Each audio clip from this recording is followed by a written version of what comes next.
Al via la prima edizione di In Bici, un'iniziativa promossa dall'Associazione Polaris svoltasi domenica 5 giugno a Sora.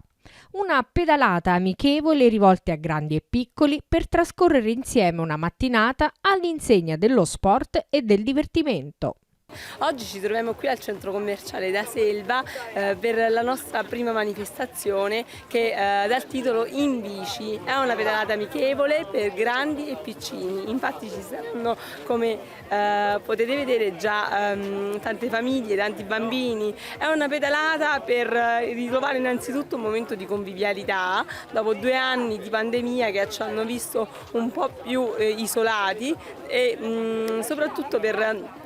Il nostro scopo è quello di valorizzare la bicicletta come mezzo di trasporto ecosostenibile. Qualche giorno fa infatti è stata la giornata mondiale della bici, della promozione della bicicletta, un mezzo che fa bene oltre alla salute ma che va bene anche all'ambiente. Quindi oggi partiremo qui dal centro commerciale da Selva e lungo un percorso che si interesserà diverse vie della città di Sora arriveremo in un punto di ritrovo in località Tofaro, dove ci sarà offerto un momento conviviale per rinfrescarci, visto che già fa anche abbastanza caldo e sono appena le 9 di mattina, e poi torneremo qui dove ci sarà l'estrazione di una bicicletta che la nostra associazione ha messo in palio in maniera del tutto gratuita per ogni bambino che parteciperà alla pedalata, accompagnato ovviamente dai genitori. Verrà dato infatti un numeretto e alla fine ci sarà l'estrazione e regaleremo questa bicicletta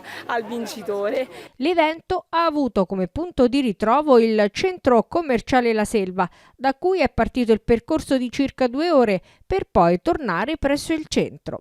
L'evento è stato organizzato dall'Associazione Polaris, nata nel novembre del 2021 dall'Unione di Giovani Cittadini per creare momenti di aggregazione per il territorio. Sono Roberta Lonzi, presidente dell'Associazione Polaris, un'associazione di promozione sociale nata sul territorio del comune di Sora nel mese di novembre del 2021, costituita da 20 giovani ragazzi che cerchiamo di portare avanti delle attività e delle iniziative per i giovani e non solo del nostro territorio.